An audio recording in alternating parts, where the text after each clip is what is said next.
Hello and welcome to Portfolio Matters Weekly Markets Checklist, week 208. And it's not calming down. Before we get going, Richard will read the disclaimer. Thank you very much, Keith. Everything discussed during the Portfolio Matters podcast is for information purposes only and should not be considered as investment advice. Listeners should be aware that we're discussing securities that we own or have a financial interest in. Please do your own research or consult a professional investment advisor before making any decision regarding topics mentioned on the show. A full disclaimer can be found at the end. So, what have we got this week, Keith? In the last episode, we were discussing the start of the war, and we were saying that we expected it to continue. Well, it has, and it's got worse. So we're not going to go through the minutiae of what's been happening in the war between Israel, the US, and Iran, because frankly, it's chaos and something happens every day. So we're going to concentrate on the implications. But first of all, the news. So the US gave Russia a 30-day sanctions waiver for the 130 million barrels of oil that were already on the water to help ease global oil supplies. Russia is a big winner from the war as oil prices rise and it's allowed to export again. The IEA authorized a 300 to 400 million barrel release of oil from strategic stockpiles, but that failed to calm the market at all. And Brent has continued to rise in recent days because the market has judged that will have very little impact. Although the headline number is a stock number, what the market cares about is the flow. And the flow from strategic reserves is not expected to exceed 1 million barrels a day, and we estimate that there are currently around 9 million barrels a day off the market. So, summary of the war in the Middle East. Straits of Hormuz are almost entirely shut for normal traffic. Iran is permitting some ships to transit on specific routes which are closer to the Iranian shore. So, in effect, Iran is in control of flows. Iran, amazingly, continues to export its oil unimpeded by the US, which is a very strange military decision, I would have thought. And then yesterday, missiles hit Iran's South Pars gas field, which supplies much of the gas for its electricity production, and it vowed to retaliate against energy assets across the region and promptly did so, hitting the Ras Laffan LNG facility in Qatar, causing extensive damage and sending oil and gas prices around the world surging. Now, the White House has threatened to move Marines and is moving Marines from Japan to the Middle East, and its game plan appears to be that it will use these Marines to seize Karg Island and therefore the key choke point for Iranian oil exports. And it then and it thinks that will bring Iran to the negotiating table. So its plan is to continue escalating. So this is a chart of US and Israeli strikes on Iran. You'll see they continue. Iran has continued to launch drones at Saudi Arabia, although it's launched fewer ballistic missiles. Its drone strikes have actually increased in recent days. These are its attacks on the UAE. Fewer missiles, but missile attacks ongoing. Drone strikes also ongoing. This is on Bahrain, also ongoing. Essentially, its drone swarms have increased in recent days, and their effectiveness also appears to have increased. Not good. Iran has attacked Fujairah, which is the outlet for the UAE pipeline, which bypasses the Straits of Hormuz. So that restricts the UAE's ability to export its own oil. And the UAE has closed down Fujairah several times in recent weeks, and the Shah gas field, which produces 5% of the world's granulated sulfur, more on that later, was closed down after a drone attack. The war has been good for energy prices and bad for pretty much everything else, but equity markets have been so far amazingly resilient. So the longer this goes on, the higher the oil price and the, the longer the lingering effects of higher oil prices will be felt. And we talk about Brent. Brent has surged to about 110, but that is the benchmark for Western markets. For Eastern markets, the benchmarks are Middle Eastern crude, and those benchmarks have absolutely gone through the roof. So this is Omani crude, and that's what, 160 or 170. This is Dubai, and that's at 150. The effects of higher oil prices are really being felt in Asia.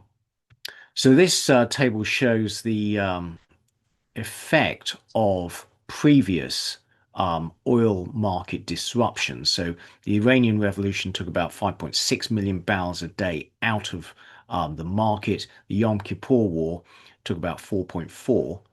Blockage of the Straits of Hormuz, well, we think it's probably taking around 9 million, but that is double the size of previous disruptions. So far, markets have been astonishingly calm. And there is very little traffic passing through it.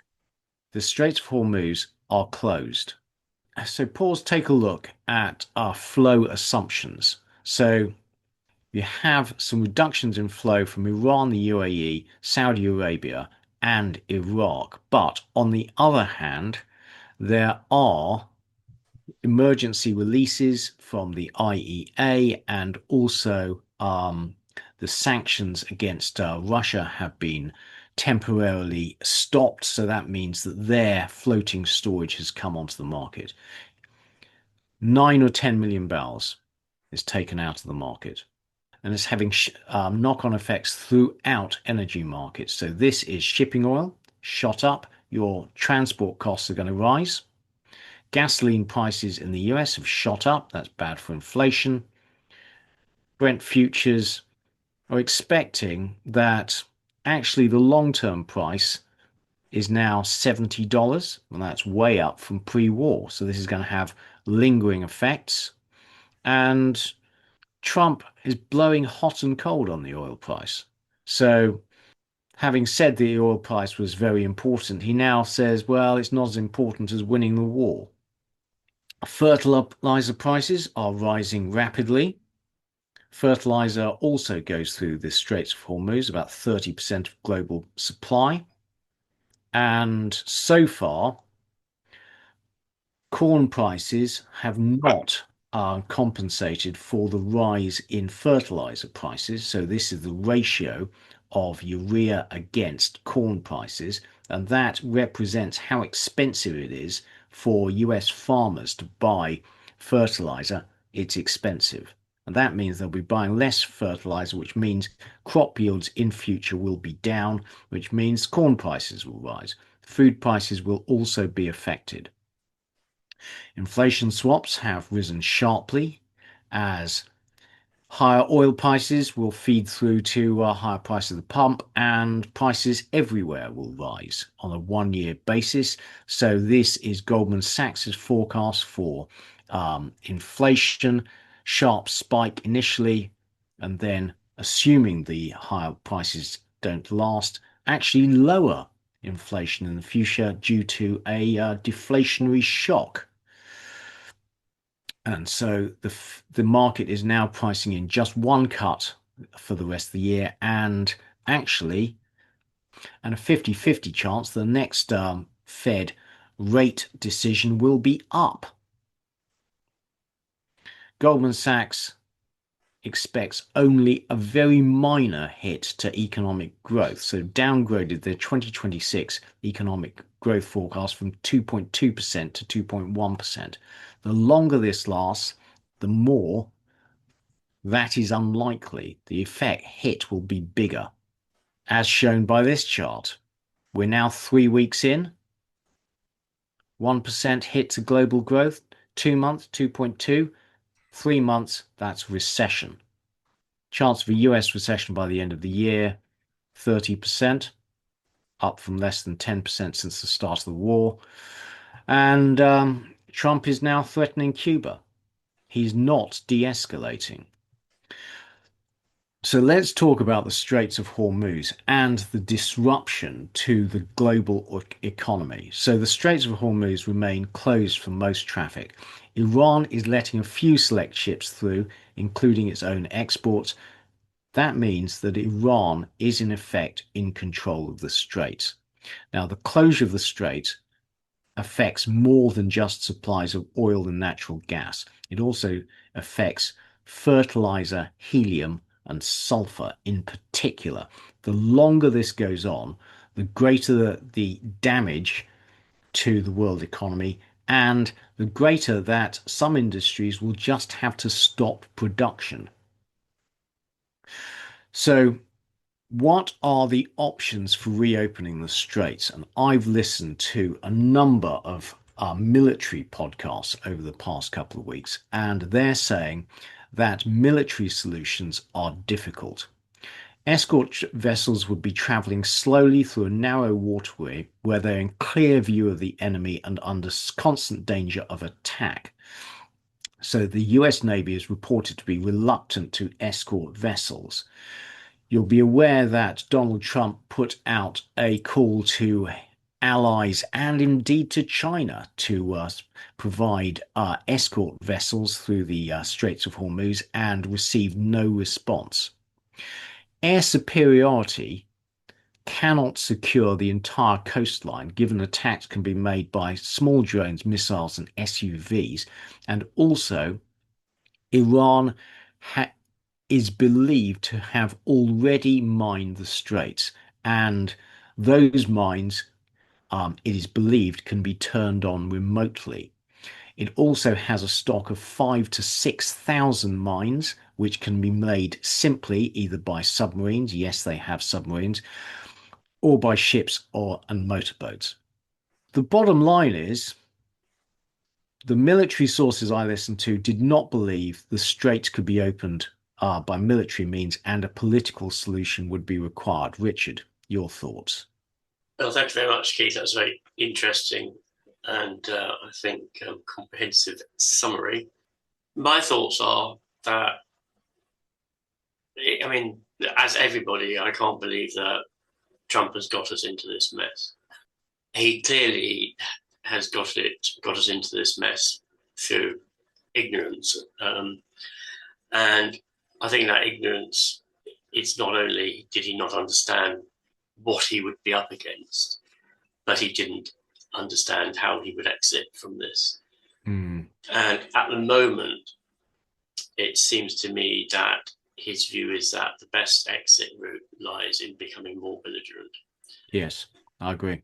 And my view is that's the worst exit route, that for the reasons you've described, amongst many others, greater belligerence will lead to the mess becoming bigger. I mean, as many people say, Iran is the size of Western Europe. It's got a population of 90 million. It can't be secured from the air. The coastline that we're talking about for the Straits of Hormuz and defending or stopping attack from the Iranian coastline is 2,000 kilometers long.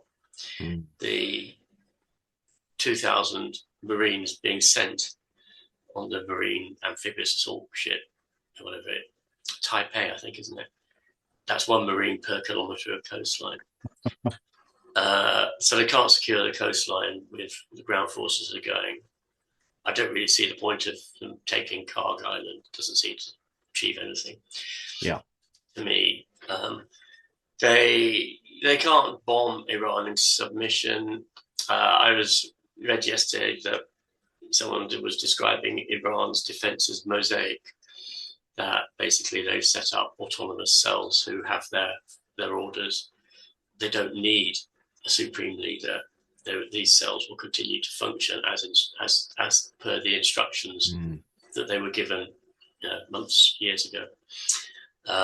So it doesn't really matter how many of the leadership is assassinated. The Iran will not stop retaliating. So the only solution ultimately is a political solution. Yeah. My concern is that Iran may say, actually, we don't want one. We don't want one. Yeah. And then there is no solution. Yeah. And Iran, the Iranian leadership is prepared to see the country severely damaged rather than give up. And so the way out is for Trump to back down. Yeah. And I don't know what will make Trump back down. Well, the thing is, in my opinion, Iran's best strategy is to cause so much pain to the world economy that it discourages any sorts of attacks like this in future. If that I was Iran, that's what I'd be doing, So and that seems to be its policy. I think I think there's this great play about how the number of missiles and drones and so forth. But there's apparently, I mean, all of this is a bit foggy, isn't it? Apparently, they're most sophisticated ballistic missiles they haven't used yet because they've been wanting to ablate the defensive systems of the US and Israel with less sophisticated missiles, which I think they've done very successfully, probably. And so I think Iran actually has the option of escalating this. Mm. Well, yeah, I showed you that chart of the number of drone attacks that have actually increased.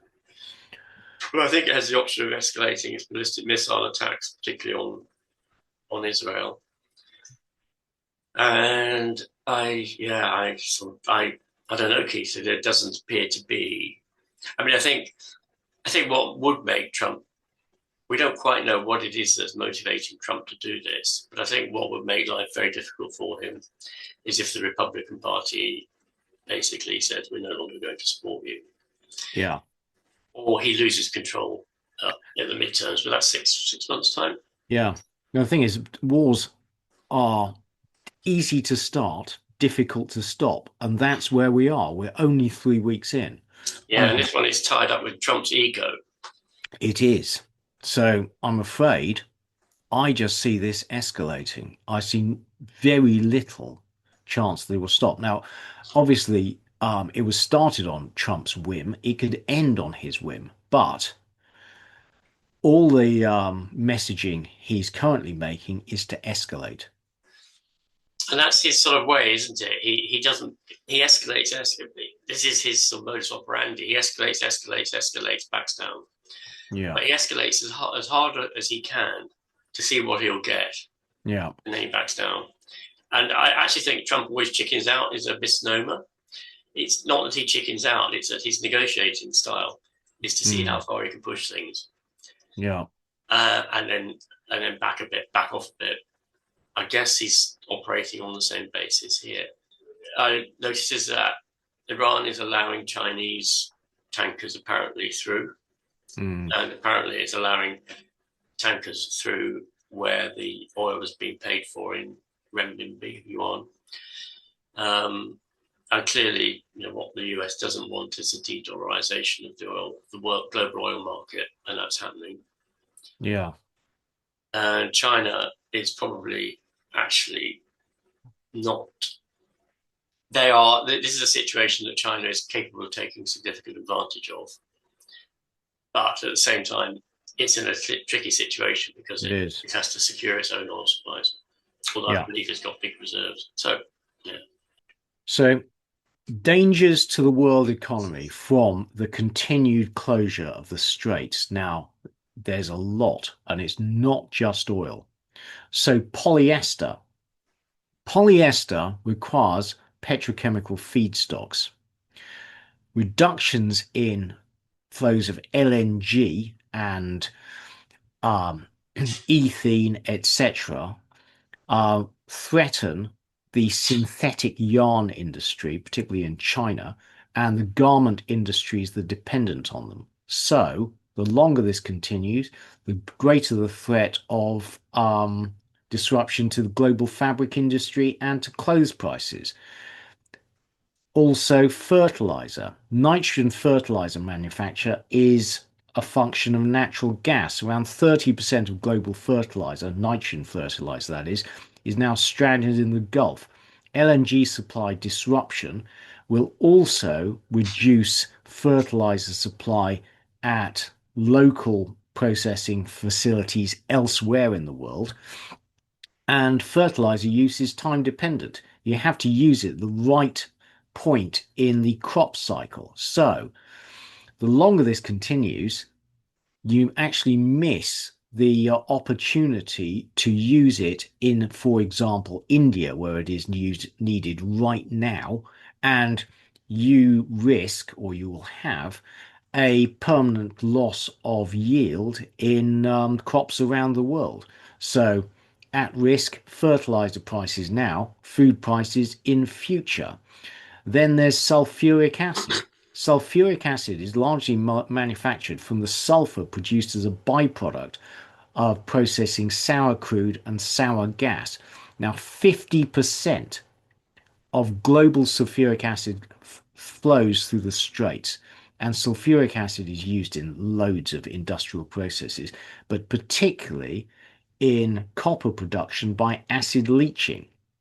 So, the longer this continues, sulfuric acid prices go through the roof, and copper and cobalt production are also affected. Actually, I missed out nickel. I missed out nickel. Nickel is actually probably number one. More on that in the future.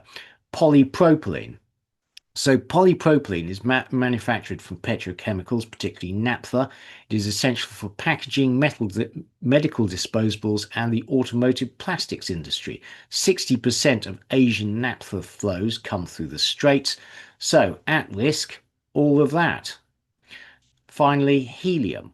Helium is produced as a byproduct of LNG liquefaction. It is essential to semiconductor production. So you need it. And party balloons. Yes. Well, of course, there aren't any balloons anymore because balloons are made out of synthetic rubber. Yeah. Sorry, my mistake. So the longer this continues, the danger is that, and the thing is, you can't have semiconductor production without helium. And at some stage, if helium production is down by 30%, then some things just have to come offline. Can I? MRI scanners don't work without helium. Can I? Sorry, Yeah, have you got carry more of on. these keys? Because at some point, No, that's it. That's it, mate. Go on.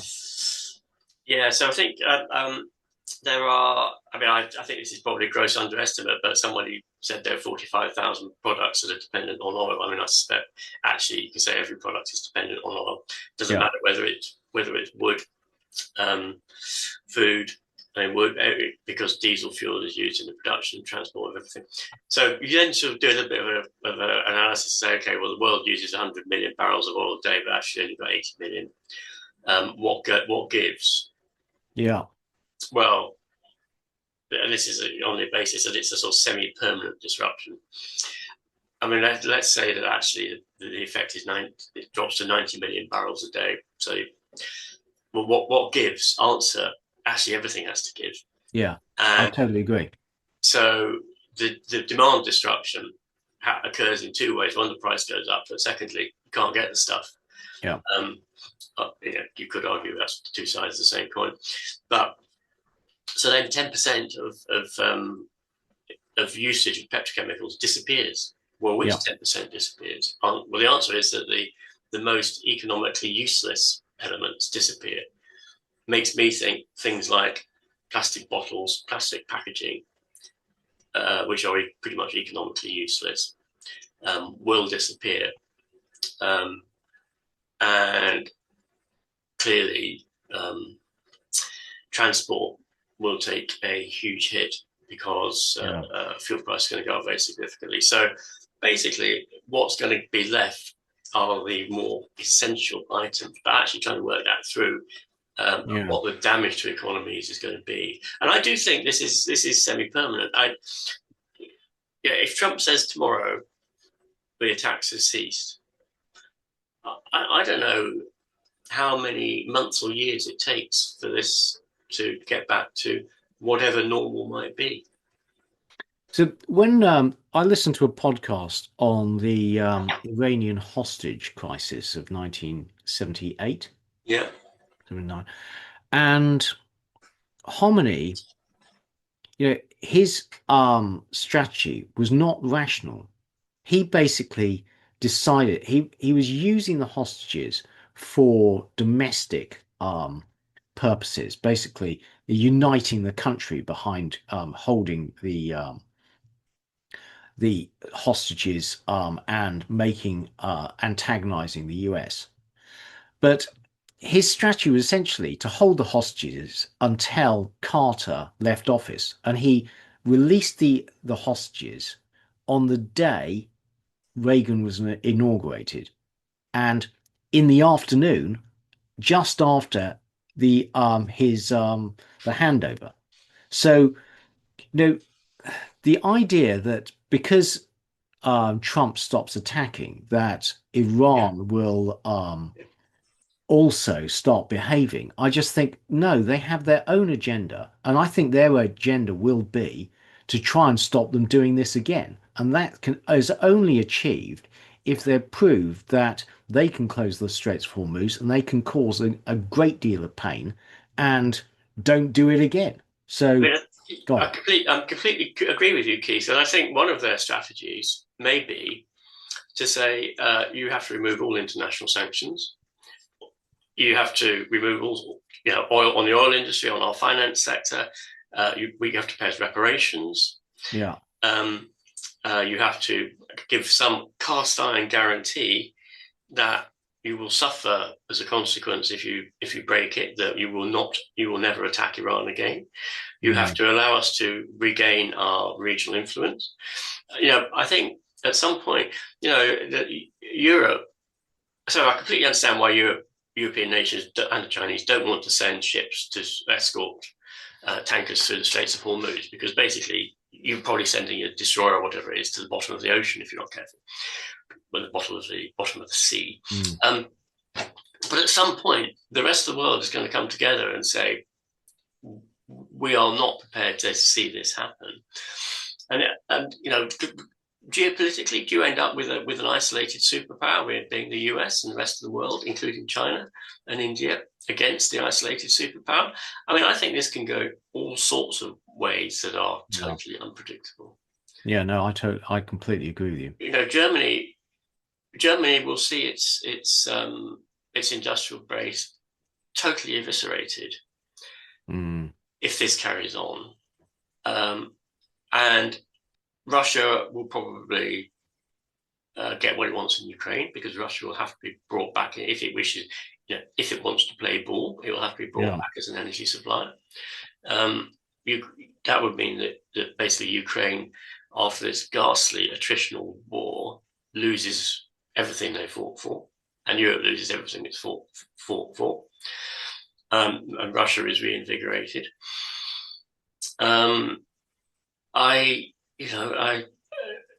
Europe will be better off making a separate alliance with the Middle East, and totally divorcing itself from Trump.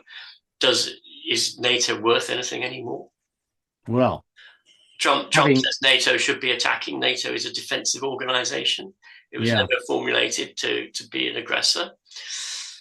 Well, having said he doesn't need NATO, he then turns around and asks its help. And unsurprisingly, everyone else has said no. Did you see that Gerald R. Ford has been at sea for a year now, and that they had a fire on board that removed the sleeping accommodation for some hundreds anyway. I don't know how many hundreds of sailors.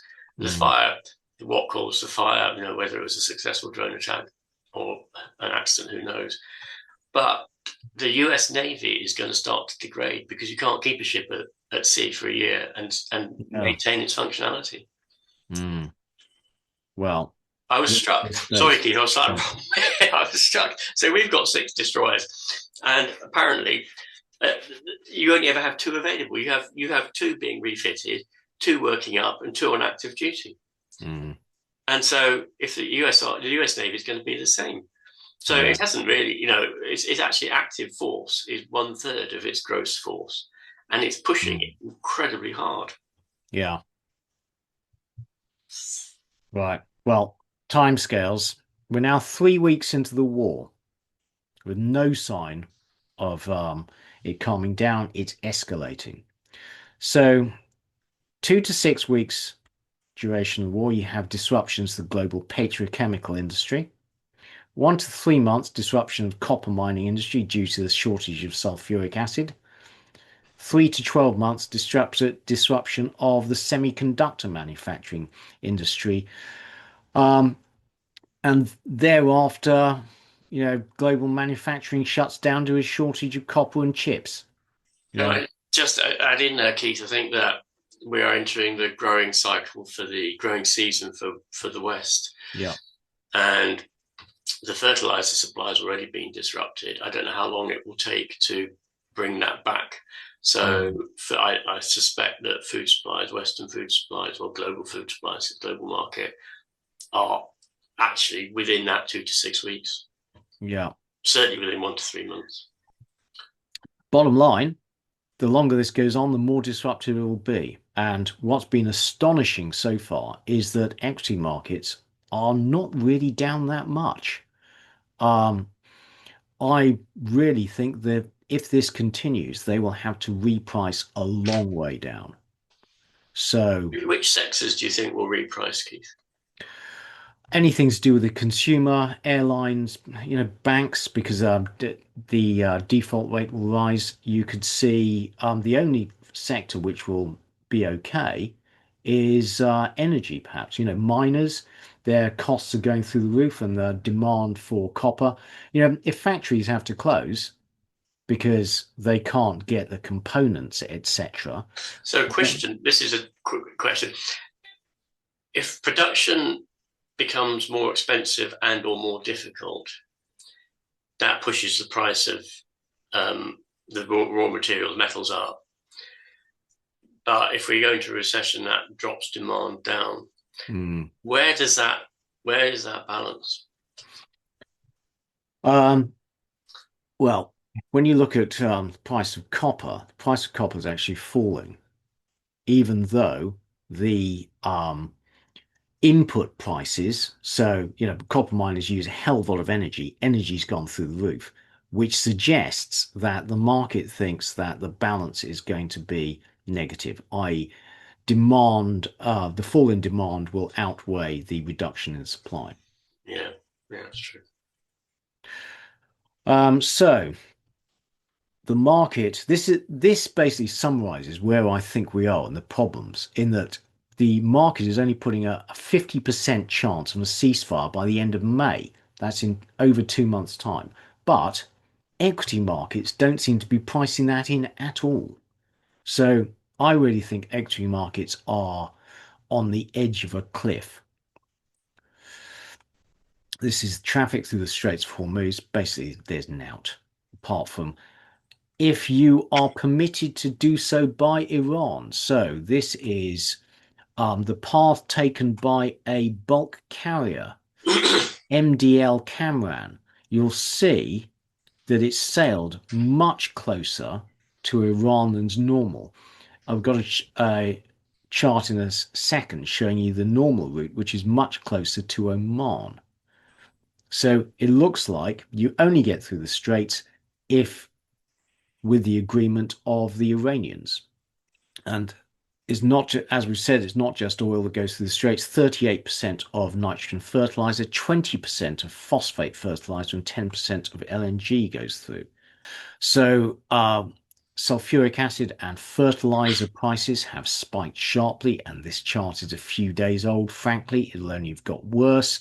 Even in the US, fertilizer prices have shot up, even though they have their own ample gas supplies. Price of naphtha, which is a key input into petrochemicals and plastic industries, has shot up. All of this would be incredibly inflationary. Now, 30% of world helium exports go through the Straits. Qatar is a big producer of helium. Helium is used in the semiconductor industry to cool silicon wafers during high temperature etching and deposition.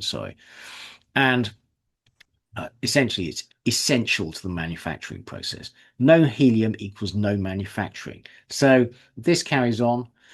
The danger is the supply of AI chips, smartphones, GPUs, data centers, etc., all becomes at risk. MRI machines, the magnets used in them are cooled to near absolute zero by liquid helium. No alternative gas exists. That means hospital scans become impossible if helium supplies run out. And also, helium is used in rocket tanks. So, as the fuel in the rocket burns down, helium is used to replace the volume and keep the pressure up. There is no alternative. So, if this continues, a lot of high tech industries are going to be badly affected. Now, I talked earlier about sulfuric acid. Pause, have a read. This table on the left shows how various mining industries are dependent on sulfuric acid. Actually, number one is nickel.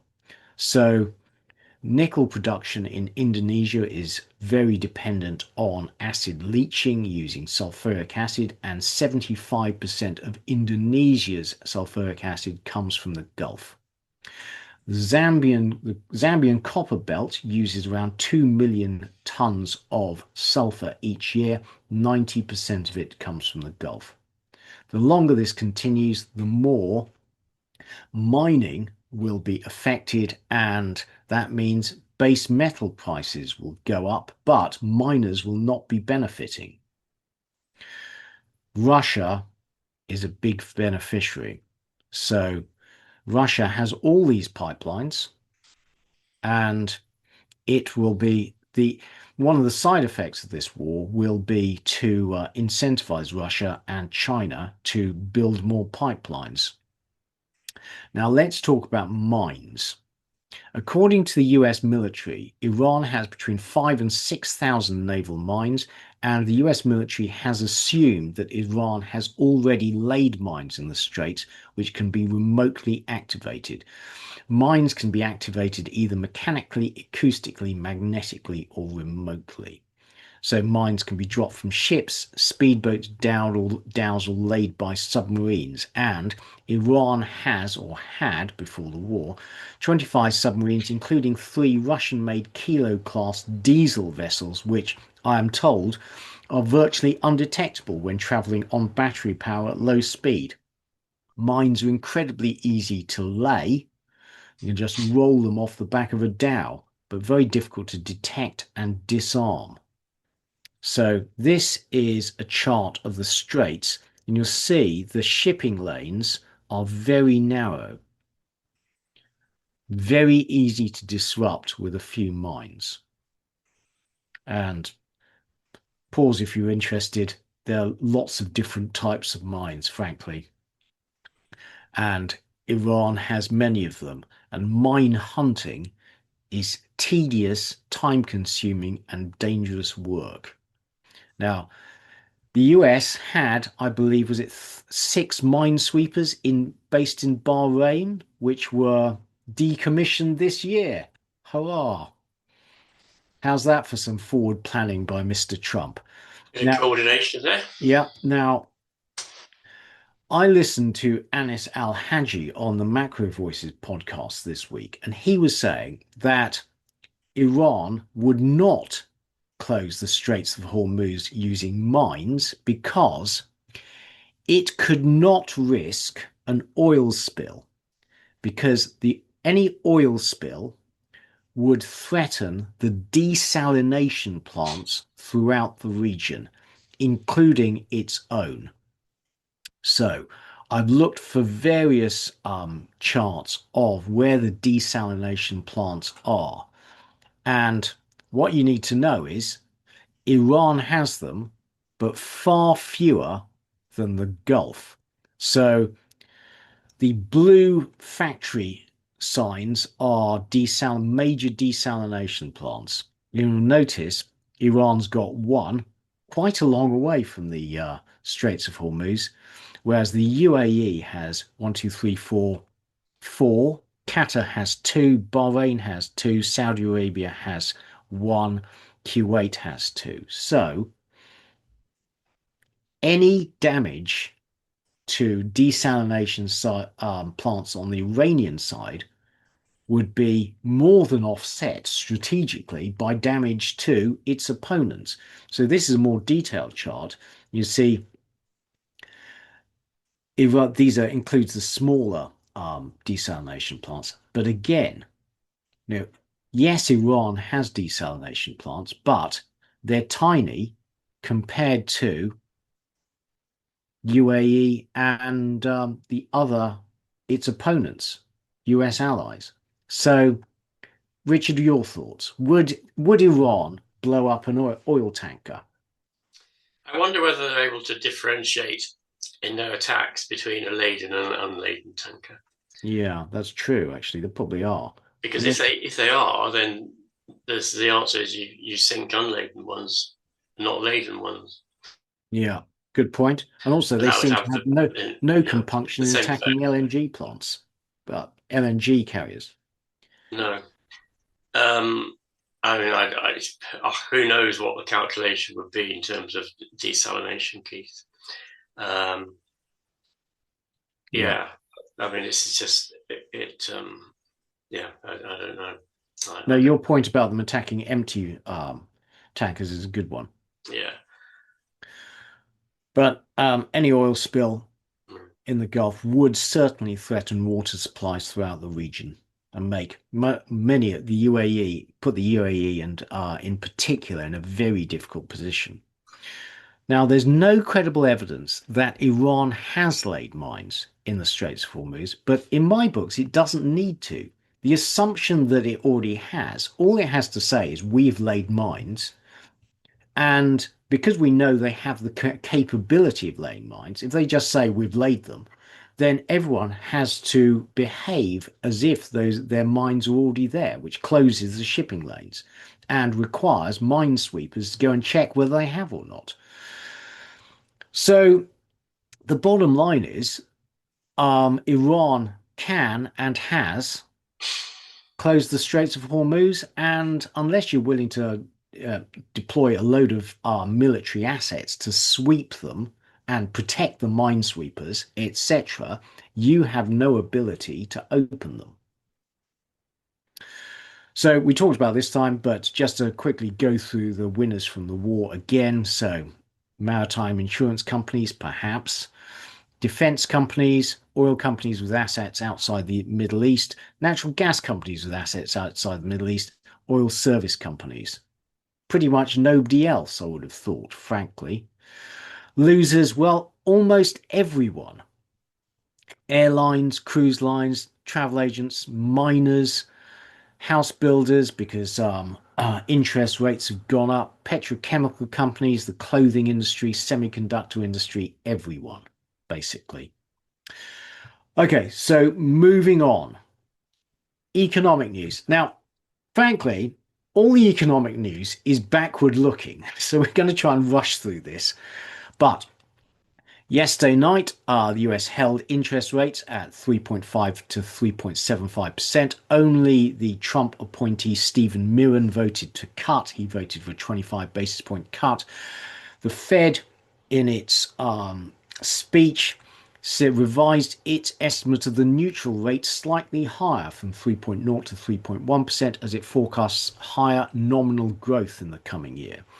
We also had US Q4 GDP growth, the second estimate, which was revised sharply lower from 1.4% to 0.7%. And there were revisions to all categories. Not good. US PPI for February came in hot. Inflationary pressures appear to be building even before the war. And after we last, in the afternoon, after our last podcast, US non-farm payrolls for February came in very weak at minus 93,000 from memory. UK GDP growth for January came in at a disappointing 0%, 0.8% year on year. The Labour government's high bureaucracy, high labour cost growth plan continues to fail. Now, the only contemporaneous data we've got is the EU ZEW Economic Sentiment Index for March, and that fell sharply. So the war is impacting economic sentiment, as you would expect. So an oil spike of $100 would be bad for world GDP and bad for inflation. We're already feeling the effects. And on to market news. More on this later, but summaries. Equity markets are down, but less than you might expect. The all world, this is as of last night, only down 2.9%. The S&P 500 down 3%. Nasdaq down 4%. Brent and oil up very strongly. Brent up 33% over the past 2 weeks. WTI up 21%. UK natural gas up actually only 7%. Precious metals have been weak. Gold down 6.7%, silver down 14%. Industrial metals mixed, so aluminium, which is essentially a function of energy prices, up 4%, but industrial metals, copper down 7%, tin down 8%. And the crisis in private credit continues to get worse. So last time we were talking about Blue Owl gating a fund. Blackstone this week gated a fund as well, as investors pulled 1.7 billion out of its vehicles, which of course have liquidity mismatches. So investors try and pull their money out immediately, but these are highly illiquid loans that are difficult to sell. So the managers are gating the funds to prevent investors getting their money out immediately. But the deterioration in private credit is only going to be exacerbated by the war in Iran.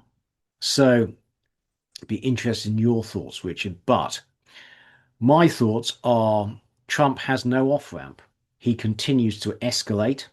Iran is led by a bunch of religious fanatics with a martyrdom complex. And this is something that a friend of mine put me onto. Essentially, Shia Islam believes in martyrdom following the murder of the Prophet's grandson Hussein at the Battle of Karbala. So they really believe in martyrdom as a way to get to heaven. And I don't think they're going to be backing down. Essentially, there is no military solution to this conflict from the air. And the Iranians' best strategy is to make the war too economically painful for the US for it to continue. So I could expect more escalation and more disruptions to the world economy. Richard, your thoughts? Yeah, I mean, I suppose this is a mildly hopeful thought. It's only mild, though. And that is, the question is, at what point, it's not actually, I don't think Trump gives two hoots about the world economy. I think he gives a hoot about the US economy. And the question is, at what point does this become too economically painful for the US? It alone. Yeah. Um, The thing is, the US actually is very well supplied with oil and yeah, is largely insulated. yeah. That's my point, really. So, and how much pressure can other countries bring to bear on the US to back off? And I suppose I just, I don't know the answer, Keith, and I, how do you look into Trump's mind? Yeah, It's it was lunacy in my mind to start this conflict. yeah. So how can you therefore predict what will make it stop? Yeah. I'm just so there was nothing hopeful in that whatsoever. Um, I don't know. I mean, there was a. Did you see that two B-52s took off yesterday from the UK, and they're No. each, as far as I could see, they're each armed with 6 cruise missiles under their wings, and they have a total load capacity of 72,000 pounds of Jeez. Yeah. high explosives. What were they going to bomb? Yeah. Right, smaller and smaller targets. As you say, Iran is going to have diffused throughout the country its military capabilities, and the coastline from which you can attack the other Gulf countries is huge. You're not going to be able to take out all the missile sites or drone sites. Yeah. So his only off ramp, not his only off ramp, but his basic off ramp is to say, I mean, he clearly he will be aware of the chaos that he's causing. He sort of, does he really care if Germany is or France are up in arms? I don't think Mm, he does. yeah, Um, it's totally bonkers. It's causing huge damage. I don't know what his motivation will be to stop. yeah. Well, I don't think he will stop. I think his only, his stated aims, his stated strategy is simply to keep on escalating. So we're now expecting some sort of ground invasion with these 2 to 5 thousand Marines to take Karg Island, and I don't think they'll help either. I can't see why. It's a bit like seems like it would just be an empty gesture. Nothing's Yeah, getting out anyway. So it's the Iranian oil terminal, nothing's getting out. It doesn't help yeah, secure the Straits of Hormuz. It doesn't secure anything that's actually of any use at the moment. It's not of any military use because if of what we've just discussed vis-a-vis mines and so forth and the mm, 2,000 kilometers of coastline. I mean, it's just an empty gesture. yeah. So investment implications for these are my thoughts. Richard, please chip in. So I think cash is king. Oil and gas companies with assets outside the Middle East will win. Everyone else loses, basically. Government bonds, in particular, are not proving a safe haven. And this is a real change. So market is worried about fiscal sustainability, and bond yields have risen sharply since the start of the war. A recession will only exacerbate their fears. So, the UK in particular, our bond yields have risen quite sharply over the past couple of weeks. If there's a recession, well, the fiscal balance deteriorates, and then what happens? Yeah, I think so UK gilts. So the Vanguard UK gilt. I'm not quite sure what duration those Yeah. gilts are. It's down another 0.8% today. Precious metals, well, they're fallen sharply actually through deleveraging. And remember what happened in the GFC. When you get margin calls elsewhere, you sell what you can, not what you want to. And Yeah. so you saw at the start of the GFC a fall in the gold price of 30% before it recovered. And obviously, has been a great investment thereafter. But you could see the same thing here. Mm. And gold has come off. Industrial metals will fall further as demand deteriorates. So if I could just run through what you've got there, Keith. Yeah, Cash is king, quite possibly. Oil and gas outside Middle East, yes. And interestingly, most of the majors have significant assets in the Middle East, which is why they haven't done particularly well. So I guess US shale oil, for example, companies and oil service yeah, companies, drillers and so forth should do very, very well because the world is going to be scrambling to find alternative sources of oil and gas. Government bonds, I've long thought that they weren't a safe haven, and they're certainly not a safe haven now. yeah, I think precious metals, I think that this war is going to exacerbate pressure on the US dollar, and that precious metals will do well. But you rightly say that they are a source of funds at the moment for deleveraging, margin calls on other things, etc. Industrial metals, I'm not sure actually, because I think that production is going to be severely impacted, and that may well keep the prices up. So I know there's been a reaction that industrial metals have fallen, but I'm not sure that is going to be sustained. Oil companies haven't responded as much as you would expect them to. I suspect there are some good opportunities in oil companies at the moment. As you were saying to me before we started, Richard, that the value of an oil company is it's the medium-term oil price, not the spot price, and medium-term oil prices have risen, but not huge amounts. Yeah, exactly. So, I mean, another point, I suppose, is that there is going to be, and there must already be, demand destruction occurring. Yeah. So, I would be interested to know how many, what the supply-demand curve, what I talk about, what the, the curve, demand versus price, what that curve's called. It's just a demand curve, is it? Yeah, demand curve. I'd be interested to know what the gradient of the demand curve is now. For what? For oil? For oil generally, because let's say heating or air conditioning in Nairobi. How sensitive is that to an increase in the price of energy? How much demand destruction are we going to get quite quickly? That's a question. Yeah. Well, the thing is, as countries, including the UK, move to subsidize oil and heating, then that pushes demand destruction elsewhere. That's sort of pissing in the wind, isn't it, Keith? Yeah. Really, I mean, it's politicians trying to be popular at the expense of fiscal responsibility. And I just don't think they'll be able to do it. No. And frankly, that's what the bond market fears. Yeah. Have you got any good news? No, honestly. I don't have any good news this week. So, reminder, oil spikes reliably precede recessions. Full stop. So, the longer this continues, the more the risk that the world tips into recession.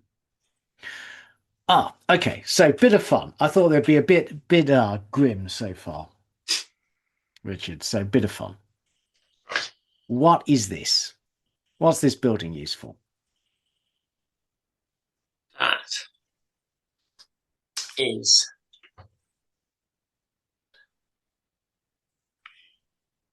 I'm going to guess that is a data center. It's a pig farm. Blimey. It's a 26-story pig farm. Okay, which in Hubei province, China, which aims to house 650,000 pigs and produce 1.2 million pigs for slaughter each year. So what happened was, do you remember in 28, 29, there's big swine flu epidemic in China, which killed around half the herd. Yeah. And the regulator reacted by allowing these multi-story pig farms in the belief that their pigs would live in a more controlled environment, and that reduces the risk of disease contagion. Now, I would say putting 650,000 pigs in very close proximity to each other raises the risk of contagion, but we will see what happens. It's odd, isn't it? I would agree, Keith. Although maybe they force ventilation through each floor, so only there's no cross contamination between floors, things like that. Yeah, it doesn't. I have to say, from an ethical point of view, I don't find this something that is at all appealing. No, I totally agree. It But just seems, it seems that, it yeah, just feels completely wrong. yeah. And on to equities. Richard. Thank you, Keith. So basically, pretty much all the markets down over the last week. Puts your world down nearly 3%, all share 1.3, stocks you at 1.2, S&P 500 3, Russell 2004, Nasdaq 2.6, Hang Seng 0.8, Topics 2.9, Bitcoin very slightly down 0.2, pound 0.7 against the dollar, euro 1.3 against the dollar index 1.2, bit of a flight to safety in inverted Oh. commas.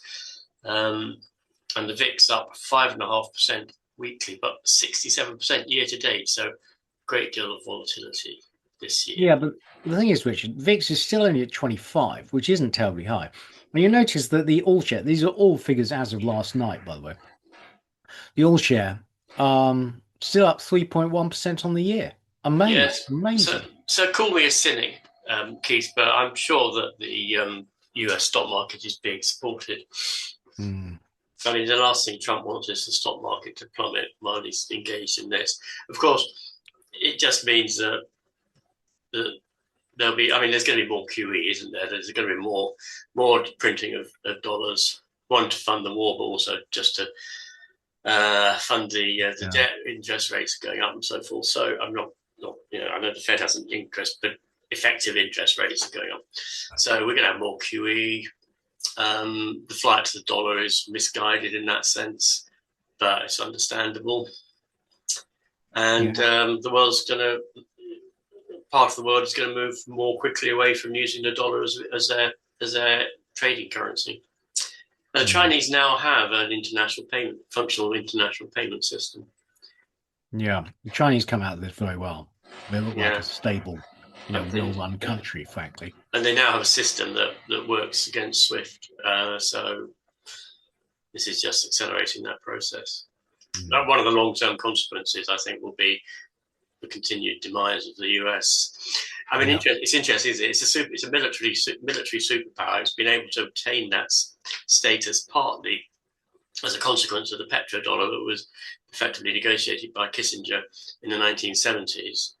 And Trump is now, Trump is, to my mind, putting the finishing touches to the destruction of the US dollar over the long term as a world Yeah. reserve currency, which is Well, what enabled them to have that military superiority in the first place. I don't disagree with that, but I also think that when we talk about the US as a military superpower, it's an aerial military superpower. It's unwilling to commit any numbers of large numbers of ground troops Yeah, and or naval assets, essentially. So, it's not going to invade Iran. So its leverage actually, or its ability to conclude this war is quite limited. And the history of aerial campaigns yeah, is that they tend to unite the population. I mean, if you look at what's going on in Iran, dissent has been absolutely squashed. And populations are remarkably resilient to aerial campaigns. Just look at the British during the Blitz. yeah.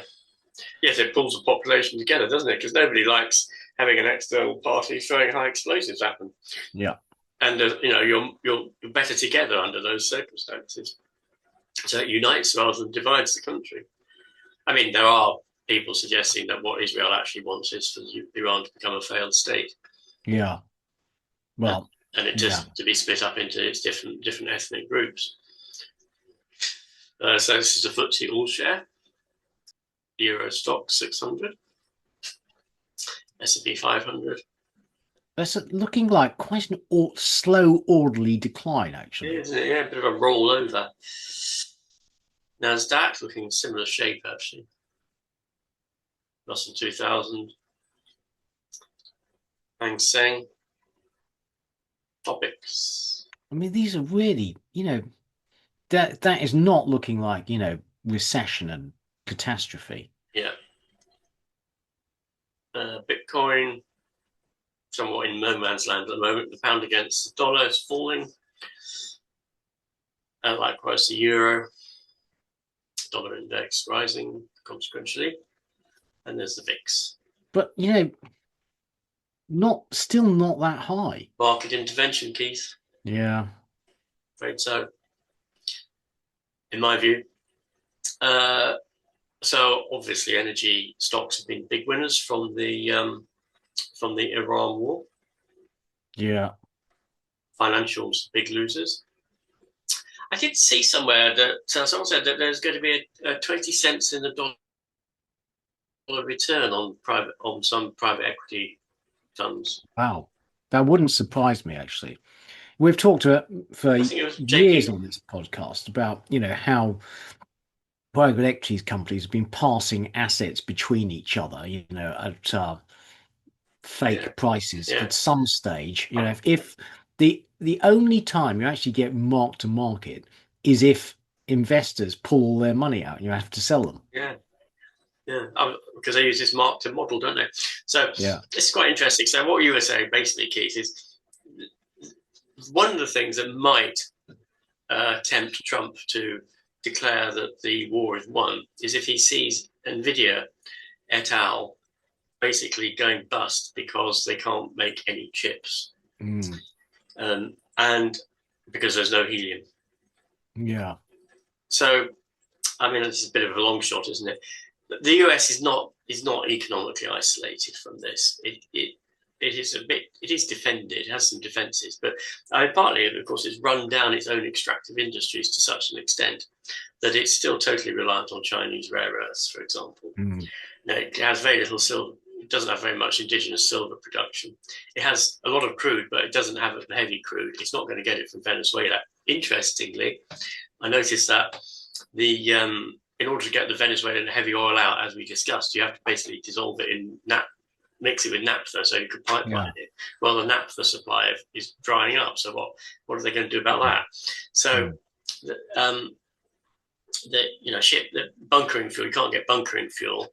So imports and exports for the US are going to be severely affected if the shipping prices. Inflation, the one thing Trump is dead scared of, and which will crucify him in the elections, he believes, is inflation. Inflation is coming to the US economy big time with this. Yeah. It's done. He can't stop it. He can stop it getting worse, but he can't stop it happening. And that will be. So I think there will be actually quite severe economic consequences to the US, although they're slightly second order. Yeah. This all comes from the Mag 7. I think the Mag 7 will be very severely impacted by this for a lot of reasons, partly because they're American and the world will part of the world will turn away from America now. If they can. I think they will. It might take a few years, but I think that's true. Yeah, I mean, I think people, I've said previously how we are very dependent on US tech, and I mean, completely. I pay, as you do, I'm sure, an annual subscription to Microsoft for Windows and Microsoft Office. Do I like paying an annual subscription to an American behemoth that an inordinate amount of influence over what goes on in the world? No. Yeah. Would I pick an alternative if there were one? Yes.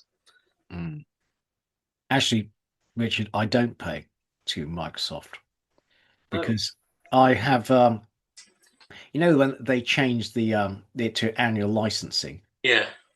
I have a pre-change unlimited license, and I haven't changed this computer in about 12 years. Well done for you, Keith. I think I bought my computer in about 8 years ago, and they just introduced the 365 at that point. Yeah. Anyway, I keep on changing bits of the computer, and it's still going. I mean, Trump is doing America a great disservice because you can't help but think the US is bringing this upon us. Yeah. Absolutely. I've got a new granddaughter, and I'm just thinking to myself, what a world she's being born into. Yeah. Seriously, what a world she's being born into. And on that cheery note. Yeah. So it's slightly off the side. Oh, here we are. Look. So Keith and I very often think along the same lines. Quite interesting, isn't it? Well, to be honest, it's very difficult to be cheery at the moment. Yes, I know. So look, there we are. There's the Magnificent 7 2026 total returns. Yeah. It's not looking fantastic, is it? Okay, so operating earnings per share, which sounds to me like a fix for hiding your real profitability. Anyway, operating earnings per share still going up. Yeah. You see, I find this amazing, Richard. This just seems delusional to me. I How can you have earnings expectations continuing to rise after the start of the war? It doesn't make any sense at all. So earnings expectations are, yeah, no, I mean, like, I don't know. I don't. Well, the US is famous. US citizens are famously isolated, aren't they? Yeah. Okay. So the market is still remaining, as you'd expect, expensive by historical standards. So, and that depends on earnings growth. If earnings Yeah, start to decline, then you get both PE ratio and earnings declining normally. and investors buying puts, presumably. Yeah. Protect themselves against a crash. I bet margin levels have declined a lot. Oracle is reporting large negative free cash flow numbers due to its AI investment. What Oracle really needs is an injection of private equity. Yeah. Oh look, listed private equity companies are down around a third from their recent peak, Yeah. So the but market they're is, not down where they should be, which is about 2/3 from their yeah. high yield bond spreads rising. There's Blue Owl Capital, which is down 56%. Yeah. Okay, thank you, Richard. On to commodities. So, quick summary. Well, energy strong as you would expect, apart from uranium. So, Brent up 33%, WTI up 21%. Industrial metals generally mixed. Aluminium up 4% because it's solidified electricity. Copper down 7%, tin down 8%. Precious metals also surprisingly weak. Gold down 7%, silver down 14%. Talking first about energy. So Brent up 33%. These are numbers as before the open this morning to $113 a barrel. WTI at 97, up 20%. Natural gas EU natural gas up 8.5%, up 94% on the year. UK natural gas up 7%, up 91% on the year. US natural gas, amazingly, is down 14% on the year, although it was up 6% over the past couple of weeks. Coal also joining in, up 30% on the year. Uranium, pretty flattish, only up 5% in the year, but the whole complex up. And reminder, we're only about 6 weeks into the year, 7 weeks into the year. This is Brent going stratospheric. Then Keith, we're about 10 weeks into the year. are we 10 weeks into the year? Okay. January, February, and half of March. Right. Okay. We're 10 weeks into the year. Losing track of time. So this is Brent. 113 looks like it's going stratospheric. WTI, you'll notice the spread between Brent and WTI is blowing out. And that is true of all the different crudes. They are, depending on where they're going and how much they've been disrupted by the events in the Middle East, their prices are diverging. So numbers specific to the oil market. So first of all, talking about global inventories, we have the numbers for February. Okay, so the headline from the EIA is that in February, this is all prior to the war, the total global inventories grew by 14 million barrels. Now, that is less than 500,000 barrels a day, and total growth over the course of the year, therefore 24,000 barrels a day. But just like last time, actually, they've revised the whole series. So last month we were saying that in January the world had two 2.2 billion 898 million barrels of oil in inventory. Now the EIA is saying actually in January there were 50 million barrels less than that, and they also revised down the December number. So the number they're now reporting for February of 2.862 billion barrels is less than they were reporting for January last time.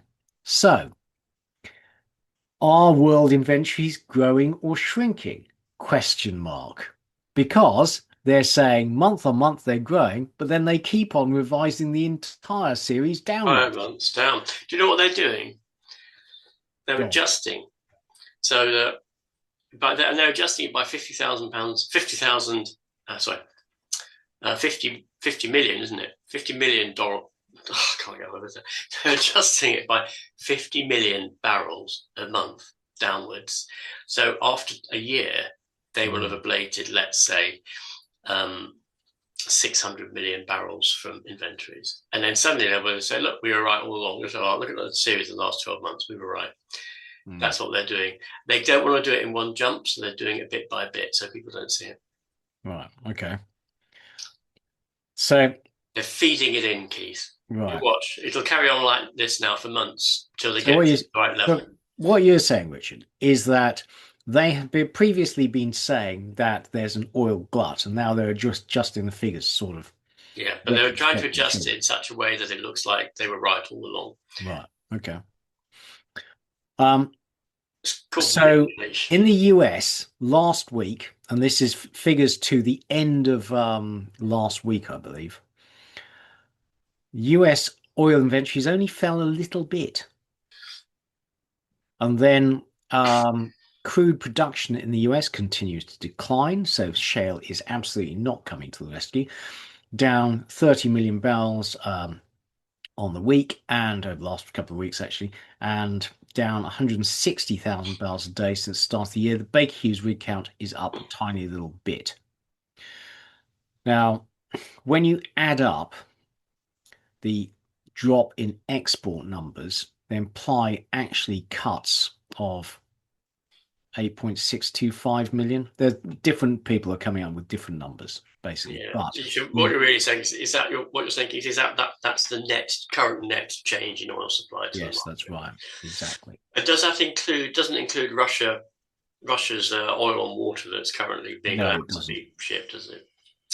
No, I mean, that will be changed. I mean, currently it's what's on water, but they will start to allow Russia to ship oil. And Europe will say we're not going to take Russian oil and gas, but Europe will just take it from somewhere else because it'll free up from elsewhere. Yeah. I think Russia can go up to about something like 6 million barrels a day, can't it, if it wants to? Really? Well, the thing is, the Ukrainians are doing their best to degrade Russia's ability to export. But they've been told to stop. Have they? Yeah. And I think they've been told to stop. I suspect they've been told to stop by many different parties, including Europe. But obviously, Europe can't sort of be overt in doing this. But certainly, the US have told them to stop it. Yeah. So the IEA announced coordinated release of 400 million barrels, and the market basically ignored it because this is a chart showing the maximum strategic petroleum reserve releases by different countries. And you tot all that up, and it's difficult to achieve a flow of more than 1 million barrels a day, basically. Yeah, and that makes a lot of sense, doesn't it? Because a million barrels a day is a lot of oil has to run through pipes to get to refineries. How much of a conspiracy theorist are you, Keith? Because I've just been thinking, do you suppose somewhere along the line that Russia, Vladimir Putin, has sort of influenced Trump to do this? Because actually the biggest beneficiary from all of this is likely to be Russia.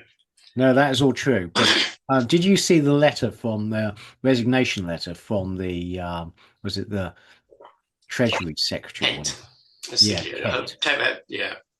I read bits of it, but I haven't seen Yeah, so he was basically blaming it, saying that it was Israel had overly influenced Trump, had basically played him like a fiddle. And yeah, I think that's probably true. So the market is pricing Brent at over $80 by the end of the year, and that is continuing to rise. That was before yesterday. And this is US shale. Now, reminder, if you drill a shale well now, you need to drill it. That takes time. You then need to frack it. You then need to bring it onto production by, you connecting it to a pipeline, etc., etc. That takes about 11 months. So any extra drilling now is not going to increase production now. So shale is not going to come to any immediate rescue of the oil market. This is EU natural gas futures actually haven't risen that much over the past couple of weeks. We get most of our gas from the US, not from Qatar. We are also moving into warmer weather, aren't we? So demand is going to decline. Yeah, but we're going to have to refill our stockpiles over the summer. Yeah. This is the UK, similar story. US, US really unaffected. I mean, this is why Trump can do it, basically. He's not facing the economic consequences, as Richard was saying, that we are. Now, I thought this is very interesting. The latest Goering and Rosenzweig piece was talking about US shale gas, and you see that all the growth has come from the Permian. The other shale basins have peaked. So they are predicting a near-term peak in US gas production. Not so sure, but what is true is there's a hell of a lot of LNG export capacity coming online, which will tighten the US gas market in the coming years. This is coal, doing well. Uranium, drifting So, up a bit, yeah, actually. uranium makes no sense, does it? Because one of the things that this is going to do is it's going to push more countries to move to nuclear power. Clearly, remove fossil fuel dependency, because you cannot, if you're a responsible politician, expose yourself to this kind of threat, energy threat. I mean, most politicians Yeah, are responsible. So there's going to be more demand for uranium, not I less. totally agree. But the thing is, that is steady long-term demand. Yeah, And, looking at the uranium price every day is a bit silly, really. yeah. But we do because that's what we do. But, it's, I think long term, the trend, has to be up. And we have a section on uranium coming up. On to industrial metals, Richard. Just get there before we can. So, industrial metals. So, if you look down the year-to-date column, pretty much positive across the board, except actually for copper. The weekly changes have been some fairly significant movements. So, aluminium. So, I think 30% of aluminium smelting happens in the Gulf, I think, something like that. And clearly, that's highly disruptive to aluminium supply. So, that's one of the reasons I'm not convinced that metal prices are going to fall across the board. So aluminium up 4.1% on the week. Copper, however, down 7%. Iron ore up nearly 5%. Lithium down 1.8%. Neodymium, for some obscure reason, which I don't understand, down 12%. Nickel down 3.5%. Tin down 8%. And zinc down 5%. So there's aluminium. Cobalt, copper, exchange, so warehouse stocks have gone up. Well, Comex has stocks have gone up hugely. They have, yeah. So reading the latest Goering and Rosenzweig piece, they have turned negative on copper. And they've said basically the big stocks in global warehouses suggest that actually the copper market is in surplus. Now, I don't agree with that. I think that's a result of US warehouses stockpiling to try and avoid the potential threat of tariffs. But they're also saying that supply has grown more than expected, and you're now going to see demand destruction because of higher prices. In particular, they were saying that China, which is the world's largest copper consumer, consuming 50 to 55% of the total, that its consumption has stalled as prices have risen. And this is a chart showing refined copper consumption. So where does this go from here? Hmm. Your thoughts? So I've got the latest quarterly newsletter from Goering and Rosenzweig, but I've only read the first 9 pages. So I'll carry on reading it, Keith, because presumably it's further on. My thoughts, part of the a copper story is predicated on the electrification of the world, isn't it? And the electrification isn't going to stop. In fact, this disruption will probably encourage more of it. So yeah. I suspect that demand destruction, it may be a little bit of it, but I don't think it's a long-term thing. Yeah, long term, I think we are bullish copper. And next week, I promise that we will record the first part of our copper thing. It's just that there's been so much going on in the world. It's been difficult to do anything else apart from, actually trade and watching horror. Yes. Chinese copper consumption growth. Oh, it's negative. Yeah. Negative trend there. Yeah, I'm deeply skeptical of drawing that line, frankly. I have to say, I think it's, Well, of course, I mean, we knew this was going to happen, didn't we? Because they've stopped building vast quantities of unoccupied flats.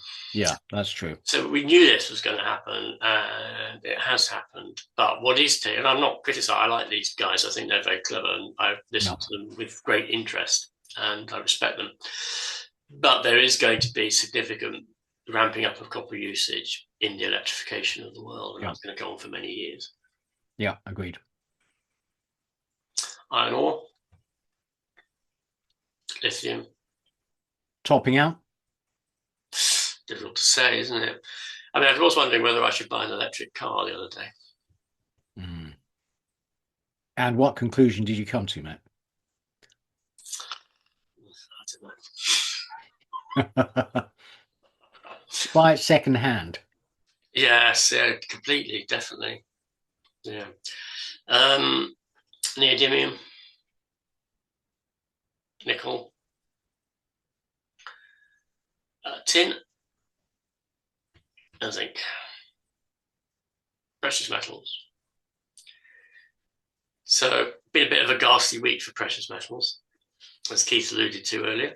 So, weekly down 7% nearly for gold, 14% for silver, 9% platinum, 4% rhodium, and 12% for palladium.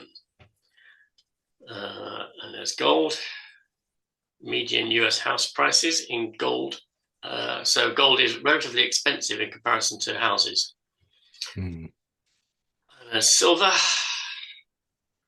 Now, remember, I've been predicting that silver would come right off on the basis that, the usual bubble dynamics. And I think that's going to be true.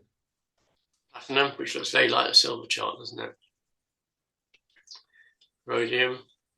Holding up very well, actually. Yeah. There's palladium. Again, it looks like the silver and platinum charts. Thank you, Richard. On to rates. Well, pretty grim, frankly. Bonds have not proved a safe haven. So inflation expectations are now rising. The 2-year has absolutely shot up by 50 basis points and more. And you'll notice the 2-year is now above 4%. Now, UK interest rates are currently at 3.75%. So the 2-year should be well anchored to UK interest rate expectations. So that would imply that the market is now expecting the next move from the Bank of England is actually up. And the whole curve has shifted upwards. Bad news. And the trouble is, if the UK economy now slows, and reminder, it is growing at 0.8% year on year, and allegedly. Yeah, allegedly. And frankly, the recent momentum has been poor. Then that means fiscal deficit will grow. Revenues will not grow as well as forecast. and that will place more pressure on fiscal sustainability, and that could lead to further sell-offs in long bonds, which would place more pressure on government finances. We are in a bad situation fiscally. Mm. Um, but, you know, the US, I mean, look at this. The US yield curve has shifted dramatically higher. You know, the worst it's been, the highest it's been in a year. So investors concerned about US fiscal sustainability, a reminder that this war is costing the US money. This will hit Trump where it hurts. Yeah. So inflation break-even rates, this is 5-year inflation break-even rates are up 25 bips. That's a lot. The Treasury yield has followed it up. And now, this is the expected impact of rising energy prices on inflation in different countries. And you'll see the UK is heavily exposed. The US, because it's energy independent essentially, is only marginally affected. Italy, very badly affected, as is the Eurozone. UK government bonds were particularly badly hit by the war in Iran. The bond market basically doesn't trust the UK to be fiscally responsible. Long-term US inflation expectations have actually fallen. I was very surprised by this. 5-year forward swaps. So the market appears to be expecting that higher oil prices will cause long-term deflation. But higher inflation means that the market is now expecting just one rate cut later in 2026. This is the UK 2-year. That is a huge move. 10-year, big move, but only back to where it was in October. 30-year, again, not good. This is the US 10-year, big rise. And again, the spread between the UK 10-year and the US 10-year is really blown out. German Bund, new highs of last year. France, Italy, Greece, everywhere, bond yields rising. Bonds not proving a safe haven. Japanese 30-year is actually quite well behaved in comparison. So on to current investment themes. So, well, number one, disruption from the war in Iran, which we've covered quite extensively. So in general, disruption from the war in Iran, AI development, AI disruption, monetary debasement, that will accelerate probably from now. Yeah. Commodity scarcity. I've crossed out peace in Ukraine, frankly, because I think you should put it back in, Keith. it's, well, apparently the US is not even bothering anymore. It's Yeah, so turning that's up. why I think you should put it back in. Really? The reason I say that is I think we will have peace in Ukraine because Russia will prevail. Right. The US is Trump's gone off elsewhere and he's not interested. Yeah. So a peace in Ukraine, but for a different reason. Yeah. It might not really be peace. It might be a resolution. Yes. Well, yeah, I agree. I think that Ukraine maybe for the US wants to force Ukraine to the table, basically, under any But term. it's probably going to remove its Patriot missiles, isn't it? Mm. And so forth, because it needs them elsewhere. Yeah. Geopolitical uncertainty, well, that's squared and the end of Pax Americana. In fact, it's rather reverse. So if you were President Xi, the US is removing Patriot missiles from Korea. Would you now say that this is an opportune moment to invade Taiwan? You know what? I would. I was thinking about that over the last couple of days. Because the US is removing military assets away Yeah. from its focus is completely elsewhere. Yeah. And what would it do? What would the US do? How could it respond? It wouldn't. Yeah. But at the same time, the thing is, seizing Taiwan, The Taiwanese would immediately blow up TSMC and all its high-tech stuff. So what would you get? What would you achieve? Now the Well, thing is, you'd, you'd severely damage the US economy yeah, well, you if would. you were China. Yeah, that's right. But also, I think China views Taiwan rather like Putin views Ukraine. It's not, and he's not. Don't want to seize it for economic reasons. They want to seize it for ideological reasons. Yeah, And now would seem to be a great opportunity to do so. it Frankly, would, wouldn't it? Yeah. we're still on the lookout for fads. Fads. What's a fad? Yeah, fad is anything like Bitcoin, something like Oh, I see. we get immediate investor enthusiasm into. I And it's thought it going was to an be new. acronym for some complex financial instrument, Keith. No, nothing so sophisticated. Okay, and on to this week's economic data. We'll rush through this quite quickly, hopefully. So, quick summary: UK stagflation. We had brief stagnation, I think, as inflation declined, whilst inflation's going back up. So, back to stagflation. EU stagnation turning to stagflation.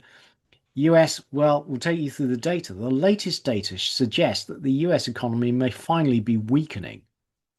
Now, what's going to happen to the fiscal balance? It's already at 6%. If it blows out to say 8 or 9%, what happens? Question mark. How much has this war so far cost the US in dollars? Actually, bugger all. We've got some charts later about 15 billion. So, compare it's borrowing 50 A drop in billion a the week. It's a drop in the ocean. Yeah. It's a drop in the ocean. UK, Richard. Month on month GDP January unchanged year on year 0.8%. So bloody awful. Yeah. Of course, counterfactual, I have to put this in brief. The counterfactual is that without Rachel Reeves' superb intervention in the employment market and tax rates, the UK GDP growth will be -5%. So thank you, Rachel, for saving us. Likewise, same logic applies to industrial production. Month on month in January down 0.1% and year on year up 0.4%. Marvelous. Yeah. Construction output, oh look, down 0.2% year on year. That's the house building boom, isn't it? It is, yeah, exactly. House price balance, okay, so house price balance is falling actually. Balance of trade, January was positive, but that's just a January effect, I suspect. And generally speaking, the balance of trade for UK is appalling. Why don't we reopen the oil and gas fields? That'll help. Well, I totally agree. It's a no-brainer. Under current circumstances, it's an absolute no-brainer. Yeah. Who do we know who has no brain? Yeah. UK, indeed, job postings not looking great. UK wage growth falling gently, slowly, slightly. Yeah. True inflation, 2.4%, going higher. Yeah, well, it's going to shoot up soon. 1 million young Britons are not in work, education, or training. What a disaster. What an absolute failure. Our politicians are a disgrace. Well, if you raise the minimum wage to that 2/3 of median, what do you expect? Yeah, but also, Keith, just go back to that chart briefly.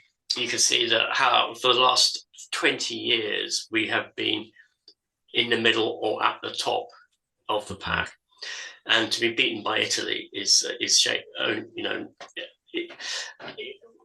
appalling. The way our economy has been managed by our politicians is dreadful. So when was the election, UK election? When did Labour come in? 2024. 2024. Okay. Yeah. So it was rising before then. Yeah. Look, Rishi Sunak. Yeah. Okay, so we're producing too many local. Did you see that Lord Smith, isn't it, who's going to be the next Chancellor of Cambridge, said that the graduate loan system is such a mess, it has to be overhauled dramatically. Yes. And that's in the FT today. Yeah. And that the arbitrary figure of 50% of young people to go to university was introduced by Tony Blair was a very bad thing to have done. I paraphrase. Yes, I totally agree. I don't think he used the word. He didn't use the word very. He's more measured than I am. Well, I totally agree. You're producing loads of graduates with low quality degrees. I mean, making them pay for it. Yeah, exactly. Said, which then goes to finance the salaries of low low caliber academics in inverted commas. Yes. We have some very good academics in this country. We also have some very poor ones. So thank you to Magnets on a Discord channel for sending this. So this really shows that if you're going to go to university, you need to go to a good quality one, either Russell Group or Oxbridge, and you need to do a worthwhile degree. Maths, business, physics, chemistry, etc., etc. It's interesting that biosciences is definitely a worthwhile degree, and it's right down at the bottom. Oh, yes, you're right. That's very sad because biosciences is a huge opportunity for the UK to excel at something which is a high value sector. Yeah, I agree. Mind you, the NHS has been shafting the pharmaceutical industry, hasn't it, for years, and Yeah, driving it out of the country because why would we join up our policies? I mean, what bonkersness is that? So sorry, I'm just going off on one now. So the UK had comparatively little exposure to a rising oil price. Yeah, actually, Keith, I don't believe it. Right. Okay. I think so. Sorry. You don't believe the good news, Richard. I don't believe the good news. So what is it? Summary. There's the summary. Bottom line. Yes. Okay. I don't have the will. Yeah. Moving on. EU. Not much data. Industrial production down 1.5% month on month in January, following a fall in December. Industrial production down 1.2% year on year, much worse than expectations. ZEW economic sentiment for March. So after the start of the war, big drop to 8.5, minus 8.5, well below expectations. Job posting index, well, kind of flat. Earnings growth in Germany coming down. France, the job postings continuing to fall. French wage growth, nada. EU inflation is forecast to rise right back up. So ECB likely to be raising rates. So EU summary, not much data, none of it good. So my question here is, will they actually raise rates? And I simply say that because I think that the economic damage caused by raising rates will be too hard to bear. Yeah, no, you might be right. Well, the thing is, they need to stop inflation expectations rising and so getting into a wage price spiral. Yeah. So we'll see. Yeah. US, Richard. Also, Keith. Thank you, Keith. So interest rates 2.75 unchanged. GDP up 0.7% quarter four.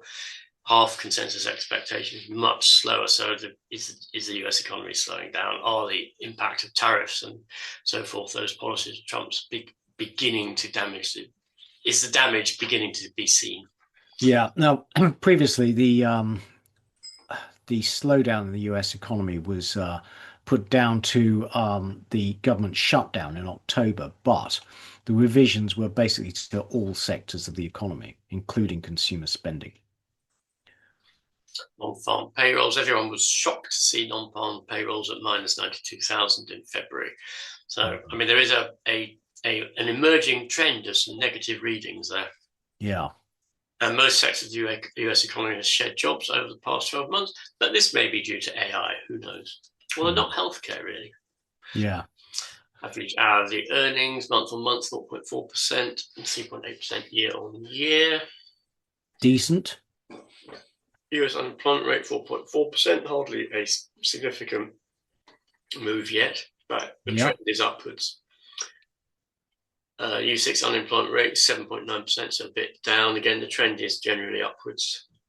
Yeah. The trouble is that's been caused by participation rate falling. Yeah, which is now 62%.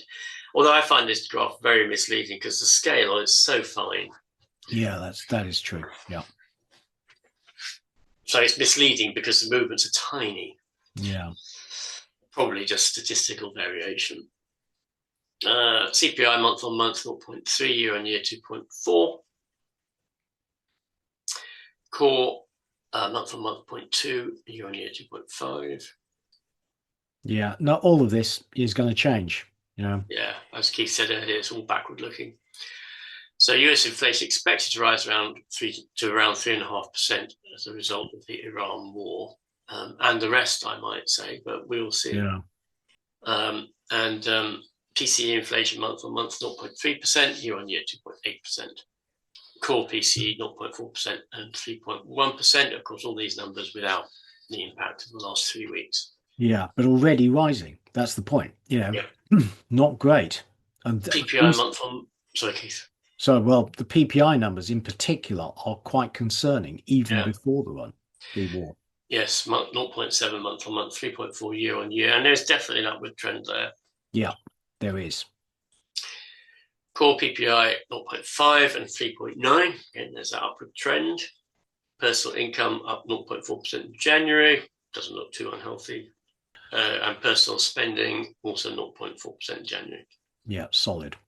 Retail sales month on month minus 0.2, year on year 3.2. Industrial production month on month 0.2 and year on year 1.4. Jolts 6.95 million in January. That is a long-term declining graph. Yep. Hires, quits, and layoffs. So jolts, layoffs are falling. The jobs market is looking fairly steady.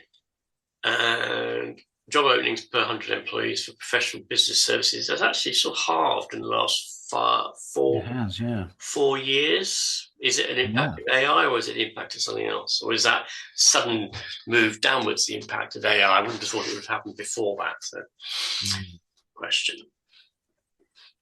Or is it just that the economy is slowing right down? US durable goods orders unchanged in January. Factory orders up 0.1% in January. Consumer sentiment 55.5. Existing home sales 4.09, basically bang on the range that it's been in for the last 3 years. New home starts 1.5 million, again, unremarkable. Yeah. Well, it's surprisingly strong, actually, I thought. Yeah. But yeah. New building permits 1.38, so again, very similar. Balance of trade minus 54 billion. It looks almost as bad as the UK balance of trade deficit. Yeah. Initial jobless claims 213,000, so that's fairly middle of the road. Yeah, no increase in unemployment. Continuing jobless claims falling 1.85 million. And jobs postings index 104, slightly up move there. Indeed, wage growth just 2.1. And link up jobs postings are falling. Dallas Fed weekly economic GDP estimate 2.6. Atlanta 2.7. New York 2.1. Yeah, you see, this is the one we like the most, and that seems to be actually coming off. Yeah. St. Louis 2.05. US trueflation 1.5. Yeah, let's see how this does. This space, yeah. And fiscal deficit, the US fiscal deficit, 1 trillion in the first 5 months of the fiscal year, and that shows the source and application of funds.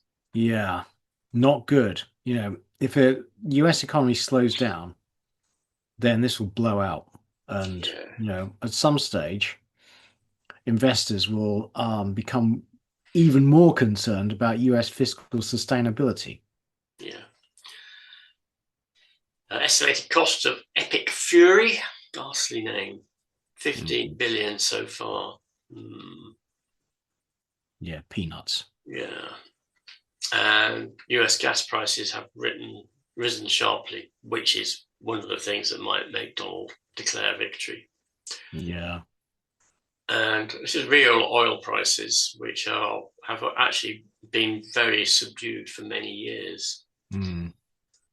But as they rise, so disposable, the percentage of disposable spending spent on energy increases, obviously, which reduces disposable income for other purchases, slowing the economy. Yeah. But as Donald says, the US has a lot of oil companies, and it would be very good for them. Yeah, absolutely. And rising number of US small businesses are citing poor sales as their biggest problem, which is actually a representative of a slowdown in the economy. Yeah, exactly. So there's the summary. The bottom line is the US economy becoming more fragile, and Yeah. it's a recent oil shock going to damage it. Yeah, I mean, I don't think the US economy. I think the US economy is actually incredibly vulnerable now to AI. I think the ramifications of the Iran war and its effect on AI are unknowable. Maybe Mm. we should ask Grok, um, but are not going to be good. Yeah. Okay, thank you, Richard. On to one chart. Now, we've kind of touched on this Not a previously. chart, Keith. This is a table. Yeah, one table. So I should have renamed that one table. Um, you heard commentators say that the world economy will be less affected by this particular oil shock than it was by the one in the 1970s because the world uses less oil per um, unit of GDP than it did. So the world is, according to economists, less oil dependent than it was. Now, I would flip it the other way round, and I'd be interested to see what Richard says, but I'd say that 1 barrel of oil, um, so I would say that the world has become more efficient in its use of oil. So 1 barrel of oil supports more GDP growth than it did. And so actually, if you take oil barrels out of the market, you could see a bigger fall in GDP. Richard, your thoughts? Yeah, I completely agree, Keith. That's very backwards thinking by whoever said that. And the rest of it is true and is um, having more inventories, sensible, etc. But yeah, a quarter of a barrel of oil affects Yeah, the GDP. The impact on GDP is 4 times as large as it was in 1973.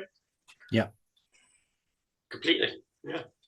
Okay, so actually, Richard, you want to do this? So, Okay. We'll have a look at SimonW's technical analysis. Gold. It may have further to fall. It has fallen out of a channel. Yes, it's true. My view is that the gold price fundamentally is supported by the people moving, big buyers, central banks, sovereign wealth funds, etc., moving out of the US dollar. And yeah, that there's a fundamental support there, but I'm not quite sure where it is. yeah, I think medium term, yeah, you may well be right, but short term, Yeah. when we've previously had big episodes of deleveraging gold, people have had to sell their gold to support their margin calls. Yes. That could well be the case here. Yeah. Okay, there we are. The medium term, it still looks intact. Yeah. Oil. So this is I mean, it's a very good charts, but this is the interesting thing about charting. What charting does not do is it is incapable of predicting discontinuities, Mm, and this is a discontinuity. So where does it go from here? You can't predict it from charts. yeah. Copper, which is actually still within the upper trend channel that it Yes. started to define this year, might well fall back into the lower trend channel. Nvidia, so it's consolidating. Not something I'd buy now. Mm. But Simon's optimistic. Thinks the yellow trend line will resume in due course. Yeah. S&P 500 rolling over. Well, quite possibly defended by the plunge protection team. I would say inevitably. Yeah, so he's saying it's going to hit the purple line, Yeah. 50-week moving average. Nasdaq has it got further downside? Well, it ought to have further downside, oughtn't it? But whether it has or not, for the same reason, it's is the plunge protection team going to defend it? I suspect they are. So thank you to Simon W for sharing his technical analysis. Reminder, Simon's played the last couple of years very well. So last section this week, and I've got loads of sections I want to do, but events keep on overtaking us, frankly. But this caught my eye, and obviously Richard, has been bullish on uranium for a long time now. So in 2026, March 2026, the US regulator, the Nuclear Regulatory Commission, have issued a construction permit for this sodium cooled fast reactor, which is a small modular nuclear reactor. It's the first commercial scale non-light water reactor that has been given the green light by the NRC in 40 years. Okay, so it is designed by TerraPower, which was a Bill Gates company, actually. And so construction has already begun. It began in 2025, and the plant is due to start producing power in 2030 with an initial generation capacity of 345 megawatts, rising to 500. It's on the site of an old coal power station, and Meta has announced funding support for a further 8 Natrium nuclear plants by 2035. So is this the start of the much heralded small modular reactor renaissance, where we have loads of these small nuclear power plants popping up all around the world? Now, this is how it's designed, and it's quite interesting. So, bottom left, you have the reactor building, and then separately, you have the steam generation and power generation building. So they're separated to simplify the design and improve safety.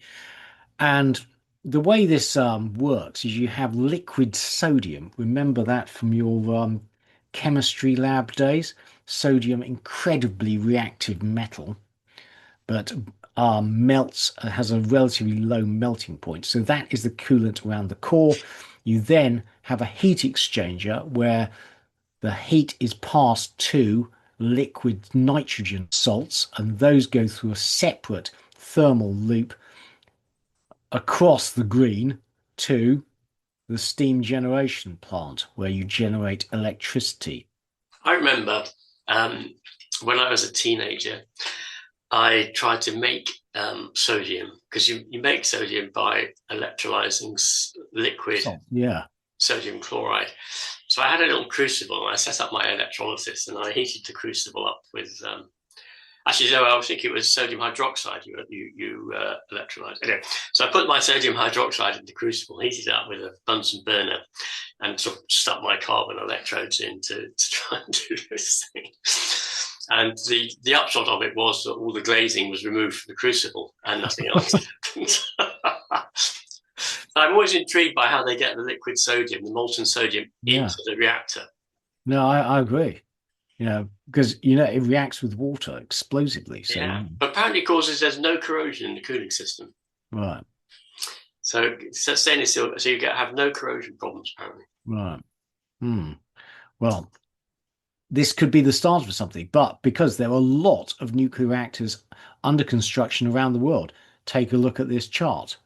So uranium is down from its peak, but it has quadrupled over the past 4 years, and the trend seems up. So bottom line is small nuclear reactors are here, and the nuclear renaissance is underway. So what does that imply for uranium? So the black line here is uranium requirements, how much uranium is needed by nuclear reactors and industry around the world. And the bars underneath are supply. And you'll see that actually we've been in deficit for many years and living off stockpiles. And in the coming years, the market is forecast to move decisively into deficit, although you'll notice that is some way in the future, and obviously things can change if you bring new supply on in the period before 2030, which is only 4 years away, actually. So very difficult to bring new mines into production by that time. And we have a lot of nuclear reactors being built. So demand is going to be fixed. So if you're interested in uranium, here are some thoughts so I typed into ChatGPT. Which companies will benefit most from rising uranium price? So we've got large existing producers, which are Cameco, Paladin Energy, and Energy Fuels. We have developers. So these are companies which are in the process of developing mines and hence may be a higher risk but may be higher reward. So Next Gen Energy, Denison Mines, Global Atomic, Boss Energy, more on that later, and Fission Uranium. Then we have junior explorers, high risk, no development assets, but you know, assets they would like to develop. And finally, others, so Uranium Royalty Corp, which I have bought, and Yellow Cake. So going through some charts, there's Cameco, largest producer of uranium. Paladin owns 75% of long life uranium mine in Namibia. Energy Fuels, a US uranium producer with also some rare earth interest. This is Next Gen Energy, and that's developing the Arrow project, which is the world's largest, lowest cost, high grade uranium mine. Denison Mines, which is Canadian. Global Atomic, not doing so well. It has a uranium mine in Niger. However, that uranium mine needs funding. And so the share price has suffered basically through equity fundraisings and dilution. And it's going to need more fundraising in the future. Now, Boss Energy is interesting. So Boss has been developing the Honeymoon mine in Australia. So the shares fell sharply last year when the company announced the geology was more difficult than expected and the resource smaller than it had previously announced and that its survey had estimated. So this is Can Alaska Uranium, which is a prospector in development, no actual development assets at the moment. This is Sky Harbor Resources, similar Laramide Resources, exploring for uranium in the US and Western Canada. Now, those are the miners. Yellow Cake is a sort of investment trust that physically holds 21 million pounds of uranium oxide, Yellow Cake. So it gives you direct exposure to the uranium price, and its shares have done well over the last 5 years. Uranium Royalty Corp is what I bought. Now, its shares have shot up.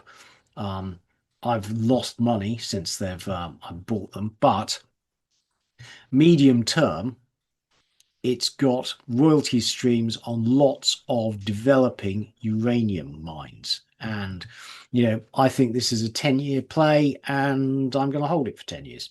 Richard, your thoughts? What do you hold? So I have actually got Global Atomic, Right, the ones that you mentioned, and a little bit of Sky Harbor. right, okay. Um, so, and I've also got the Sprott. My biggest is the Sprott Junior Uranium Miners ETF Yes. because I don't know enough about the uranium mining market to particularly want to invest in individual companies. So I thought I'd do it that way. Very good. So after all that, you need some good news.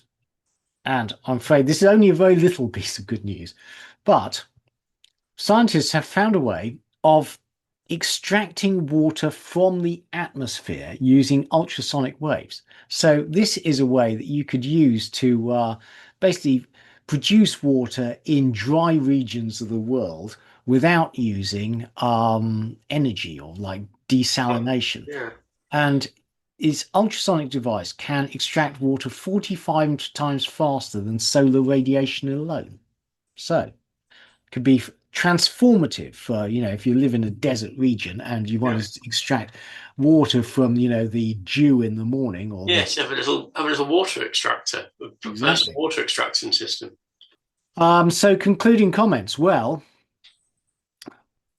uncertainty, chaos and uncertainty in itself is not good for economic growth, let alone the supply chain disruptions that are being caused by every day that the Straits of Hormuz remain closed. And frankly, we both think that the conflict will continue to escalate and that will have knock-on effects for the world economy.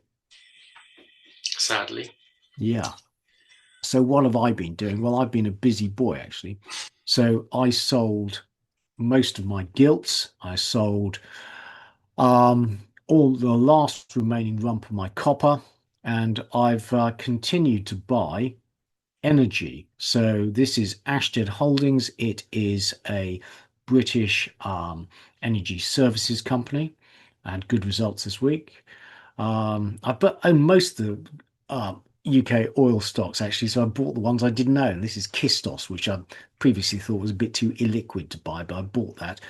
I've been holding my nose and buying them, even though they've gone up a lot. Seascape Energy. Seascape Energy is developing natural gas in Asia. You'll see that its shares haven't really risen since the crisis, but medium term, I think this lights a fire under Asia trying to gain energy independence. So, and Prospects, again, is developing onshore gas in Europe. Just done a fundraise, tiny company, but again, we will be doing our best. Everywhere apart from the UK will be trying to develop its own energy independence. So, on that note, well, chaos resume continues, frankly, and thank you all very much for watching. I hope you're being safe out there. Frankly, I think this is going to get worse. Be prepared.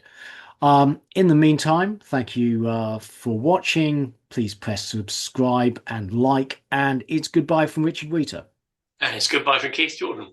Goodbye. Full disclaimer. The material and information contained in this podcast is for information and entertainment purposes only and should not be relied upon for making a business, legal or any other decision. We may own or have a financial interest in any securities mentioned. Listeners should conduct their own research or consult a professional investment advisor before making any decisions regarding topics mentioned on the show. Whilst we endeavour to ensure that the information presented on the show is correct, we make no representations or warranties of any kind, express or implied, with respect to the podcast and website or to any information, products, services or related graphics discussed or presented in the podcast or website. Any reliance you place on such material is strictly at your own risk. You are solely responsible for the investment decisions you make. We will not be responsible for any errors or omissions in the podcast or website, including in articles or postings, for hyperlinks embedded in messages, or for any results obtained from the use of such information. Nor will we be liable for any loss or damage, including consequential damages, if any, caused by a reader's reliance on any information provided by the podcast or website. Please do not listen to the podcast if you do not accept self-responsibility for your actions.